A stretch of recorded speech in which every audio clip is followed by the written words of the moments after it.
ओम शांति 25 मई 2024। बाबा के महावाक्य। मीठे बच्चे, बाप आए हैं तुम्हें सिविल चक्षु देने। तुम्हें ज्ञान का तीसरा नेत्र मिला है, इसलिए यह आंखें कभी भी क्रिमिनल नहीं होनी चाहिए। प्रश्न, तुम बेहद के सन्यासियों को बाप ने कौन सी एक श्रीमत दी है? उत्तर, बाप की श्रीमत है तुम्हें नरक और नरकवासियों से बुद्धि योग हटाकर स्वर्ग को याद करना है। गृहस्थ व्यवहार में रहते नरक को बुद्धि से त्याग दो। नरक है पुरानी दुनिया, तुम्हें बुद्धि से पुरानी दुनिया को भूलना है। ऐसे नहीं एक हद के घर को त्याग कर दूसरी जगह चले जाना है। तुम्हारा बेहद का वैराग्य है, अभी तुम्हारी वानप्रस्थ अवस्था है। सब कुछ छोड़ घर जाना है। ओम शांति। शिव भगवान वाच, और कोई का नाम नहीं लिया, इनका ब्रह्मा नाम भी नहीं लिया। पतित पावन वह बाप है तो जरूर वह यहाँ आएंगे पतितों को पावन बनाने लिए। पावन बनाने की युक्ति भी यहाँ बताते हैं। शिव भगवान वाच है, न कि श्री कृष्ण भगवान वाच है। यह तो जरूर समझाना चाहिए, जबकि बाज लगा हुआ है। रचयिता और रचना के आदि मध्य अंत का सारा राज यहाँ इस बाज में दिखाया हुआ है। यह बाज कोई कम नहीं है, इशारे की बात है। तुम सब नंबरवार पुरुषार्थ अनुसार आस्तिक हो। नंबरवार जरूर कहेंगे। कई हैं जो रचता और रचना का ज्ञान भी नहीं समझा सकते हैं, तो सतो प्रधान बुद्धि थोड़े ही कहेंगे। सतो प्रधान बुद्धि, फिर रजो बुद्धि, तमो बुद्धि भी है। जैसा जैसा जो समझते हैं वैसा टाइटल मिलता है। यह सतो प्रधान बुद्धि, यह रजो बुद्धि है, परंतु कहते नहीं है, कहाँ फंक न हो जाए। नंबरवार तो होते हैं। फर्स्ट क्लास की कीमत भी बहुत अच्छी होती है। अभी तुमको सच्चा सच्चा सतगुरु मिला है। अभी तुम बच्चे जानते हो, जबकि सतगुरु मिला है वह तुमको एकदम सच्चा सच्चा बना देते हैं। सच्चे हैं देवी देवताएं, जो फिर वाम मार्ग में झूठे बन जाते हैं। सत्युग में सिर्फ तुम देवी देवताएं रहते हो और कोई होते ही नहीं। कोई कोई तो ऐसे हैं जो कहते कि ऐसे कैसे हो सकता, ज्ञान नहीं है ना। अभी तुम बच्चे जानते हो कि हम नास्तिक से आस्तिक बने हैं। रचयिता और रचना के आदि मध्य अंत के ज्ञान को अभी तुमने एक्यूरेट जाना है। नाम रूप से न्यारी चीज फिर देखने में नहीं आती है। आकाश पोलार है तो भी फील किया जाता है ना कि आकाश है। ये भी ज्ञान है। सारा मदार बुद्धि पर है। रचता और रचना की नॉलेज एक बाप देते हैं। यह भी लिखना है, यहाँ रचता और रचना के आदि मध्य अंत का ज्ञान मिल सकता है। ऐसे बहुत स्लोगन है। दिन प्रतिदिन नई नई पॉइंट्स, नए नए स्लोगन निकलते रहते हैं। आस्तिक बनने के लिए रचयिता और रचना का ज्ञान जरूर चाहिए, फिर नास्तिक बना छूट जाता है। तुम आस्तिक बन विश्व के मालिक बन जाते हो। यहाँ तुम आस्तिक हो, परंतु नंबरवार पुरुषार्थ अनुसार। जानना तो मनुष्यों को है, जानवर तो नहीं जानेंगे। मनुष्य ही बहुत ऊंच है, मनुष्य ही बहुत नीच है। इस समय कोई भी मनुष्य मात्र रचता और रचना की नॉलेज को नहीं जानते हैं। बुद्धि पर एकदम गॉडरेज का ताला लगा हुआ है। तुम नंबरवार पुरुषार्थ अनुसार जानते हो कि हम बाप के पास विश्व का मालिक बनने के लिए आए हैं। तुम 100% प्योरिटी में रहते हो। प्योरिटी भी है, पीस भी है, प्रॉस्पेरिटी भी है। आशीर्वाद देते हैं ना, परंतु यह अक्षर भक्ति मार्ग के है। यह लक्ष्मी नारायण तो तुम पढ़ाई से बनते हो। पढ़कर फिर सबको पढ़ाना भी है। स्कूल में कुमार कुमारियां जाते हैं पढ़ने के लिए।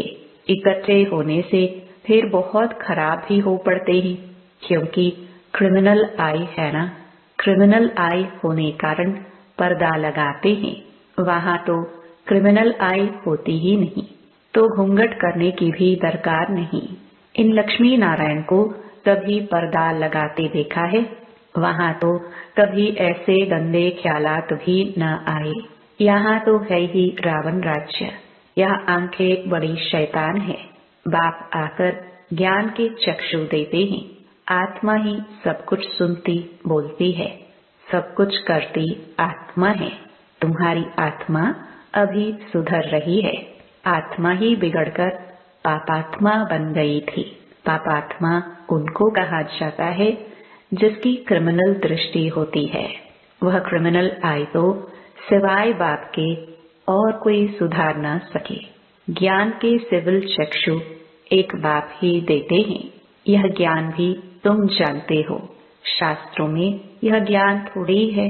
बाप कहते हैं यह वेद शास्त्र उपनिषद आदि सब भक्ति मार्ग के हैं।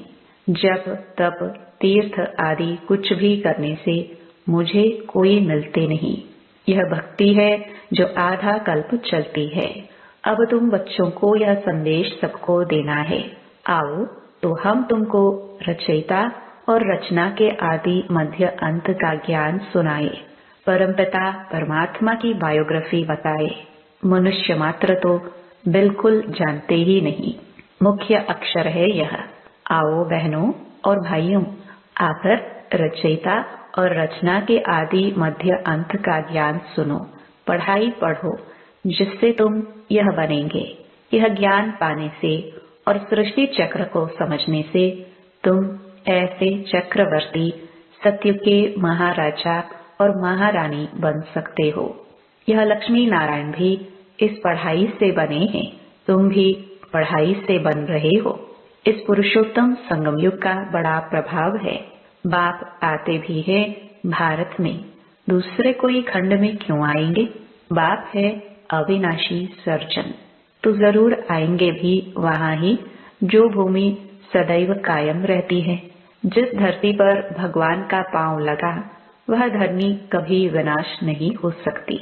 यह भारत तो रहता है ना देवताओं के लिए, सिर्फ यह चेंज होता है। बाकी भारत तो है सच खंड। झूठ खंड भी भारत ही बनता है। भारत का ही ऑलराउंड पार्ट है। और कोई खंड को ऐसे नहीं कहेंगे। सच्चा अथवा ट्रुथ भगवान ही आकर सच खंड बनाते हैं और झूठ खंड रावण बनाते हैं। फिर सच की रत्ती भी नहीं रहती। इसलिए गुरु भी सच्चे नहीं मिलते हैं। वह सन्यासी फॉलोअर्स गृहस्थी तो उनको फॉलोअर्स कैसे कहेंगे? अब तो बाप खुद कहते हैं बच्चे पवित्र बनो और दैवी गुण धारण करो। तुमको अभी देवता बनना है। सन्यासी कोई संपूर्ण निर्विकारी थोड़े ही है। घड़ी घड़ी विकारियों के पास जन्म लेते हैं। कई बाल ब्रह्मचारी भी होते हैं। ऐसे तो बहुत हैं। विलायत में भी बहुत हैं।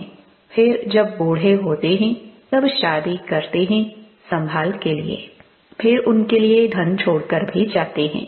बाकी धन धर्माऊ कर जाते हैं। यहाँ तो उन्हों का बच्चों में बहुत महत्व रहता है। 60 वर्ष के बाद बच्चों के हवाले करते हैं। फिर जांच रखते हैं, देखे हमारे पिछाड़ी ठीक चलाते हैं या नहीं। परंतु आजकल के बच्चे तो कहते हैं बाप वानप्रस्थ में गया तो अच्छा हुआ, चाबी तो मिल गई। जीते जी सारा खाना ही खराब कर देते हैं। फिर बाप को भी कहने लगते हैं कि यहाँ से निकल जाओ। तो बाप समझाते हैं प्रदर्शनी में तुम यह लिख दो कि बहनों भाइयों आ करके रचता और रचना के आदि मध्य अंत का ज्ञान सुनो। इस सृष्टि चक्र के ज्ञान को जानने से तुम चक्रवर्ती देवी देवता विश्व के महाराजा महारानी बन जाएंगे। यह बाबा बच्चों को डायरेक्शन देते हैं। अब बाप कहते हैं यह है बहुत जन्मों के अंत का जन्म। मैं इनमें ही प्रवेश करता हूँ। ब्रह्मा के सामने है विष्णु। विष्णु को 4 भुजाएं क्यों देते हैं? 2 हैं मेल की, 2 हैं फीमेल की। यहाँ 4 भुजा वाला कोई मनुष्य थोड़ी होता है। यह समझाने लिए है।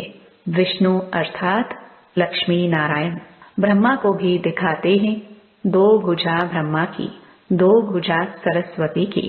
दोनों बेहद के सन्यासी हो गए। ऐसे नहीं संन्यास कर फिर दूसरी कोई जगह चले जाना है।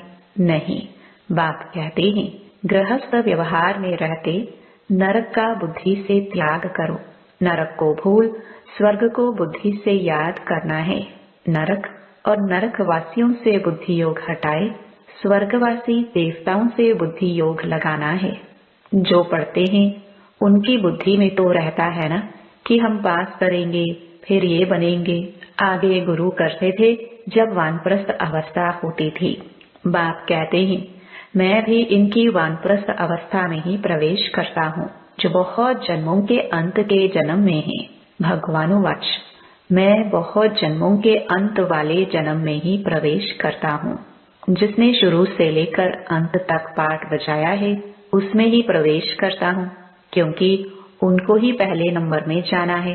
ब्रह्मा सो विष्णु, विष्णु सो ब्रह्मा, दोनों को 4 भुजाएं देते हैं। हिसाब भी है, ब्रह्मा सरस्वती सो लक्ष्मी नारायण, फिर लक्ष्मी नारायण सो ब्रह्मा सरस्वती बनते हैं। तो तुम बच्चे झट यह हिसाब बताते हो। विष्णु अर्थात लक्ष्मी नारायण 84 जन्म लेते लेते फिर आकर साधारण यह ब्रह्मा सरस्वती बनते हैं। इनका नाम भी बाद में बाबा ने ब्रह्मा रखा है, नहीं तो ब्रह्मा का बाप कौन? जरूर कहेंगे शिव बाबा। ऐसे रचा, एडॉप्ट किया। बाप कहते हैं मैं इनमें प्रवेश करता हूँ, तो लिखना चाहिए शिव भगवानुवाच, मैं ब्रह्मा में प्रवेश करता हूँ। जो अपने जन्मों को नहीं जानते हैं, बहुत जन्मों के अंत के भी अंत में मैं प्रवेश करता हूँ। वह भी जब वानप्रस्थ अवस्था होती है तब आता हूँ, और जब दुनिया पुरानी पतित होती है तब मैं आता हूँ। कितना सहज बताते हैं। आगे 60 वर्ष में गुरु करते थे, अभी तो जन्म से ही गुरु करा देते हैं। यह सीखे हैं इन क्रिश्चियन से। अरे छोटेपन में गुरु कराने की क्या दरकार? समझते हैं छोटेपन में मरेंगे तो सदगति को पालेंगे। बाप समझाते हैं यहाँ तो कोई की सदगति हो न सके। अभी बाप तुमको कितना सहज समझाते और ऊंच बनाते हैं। भक्ति में तो तुम सीढ़ी ही उतरते आए हो। रावण राज्य है ना, विश्व दुनिया शुरू होती है। गुरु तो सबने किया है, यह खुद भी कहते हैं हमने गुरु बहुत किए। भगवान जो सबकी सदगति करते हैं उनको जानते ही नहीं। भक्ति की भी बहुत कड़ी जंजीरें बन पड़ी हैं। जंजीरें कोई मोटी होती है, कोई पतली होती है। कोई भारी चीज उठाते हैं तो कितनी मोटी जंजीर से बांध कर उठाते हैं। इनमें भी ऐसे हैं, कोई तो झट आकर तुम्हारी सुनेंगे, अच्छी रीति पढ़ेंगे, कोई समझते ही नहीं। नंबरवार माला के दाने बनते हैं। मनुष्य भक्ति मार्ग में माला सिमरते हैं, ज्ञान कुछ भी नहीं है। गुरु ने कहा माला फेरते रहो, बस राम राम की धुन लगा देते हैं, जैसे बाजा बजता है। आवाज बड़ा मीठा लगता है, बस बाकी जानते कुछ भी नहीं। राम किसको कहा जाता, श्री कृष्ण किसको कहा जाता, कब आते हैं कुछ भी जानते नहीं। श्री कृष्ण को भी द्वापर में ले गए हैं, यह किसने सिखाया? गुरुओं ने। श्री कृष्ण द्वापर में आया तो बाद में कलयुग आ गया, तमो प्रधान बन गए। बाप कहते हैं मैं संगम पर ही आकर तमो प्रधान से सतो प्रधान बनाता हूँ। तुम तो कितने अंध श्रद्धालु बन पड़े हो। बाप समझाते हैं जो कांटे से फूल बनने वाले होंगे वह झट समझ जाएंगे, कहेंगे यह तो बिल्कुल सत्य बात है। कोई कोई लोग अच्छी रीति समझते हैं तो तुम कहते हैं कि तुम बहुत अच्छा समझाते हो। 84 जन्मों की कहानी भी बरोबर है। ज्ञान सागर तो एक बाप है जो आकर तुम्हें पूरा ज्ञान देते हैं। अच्छा, मीठे मीठे सिखिलदे बच्चों प्रति माता पिता बाप दादा का याद प्यार और गुड मॉर्निंग। रूहानी बाप की रूहानी बच्चों को नमस्ते। धारणा के लिए मुख्य सार।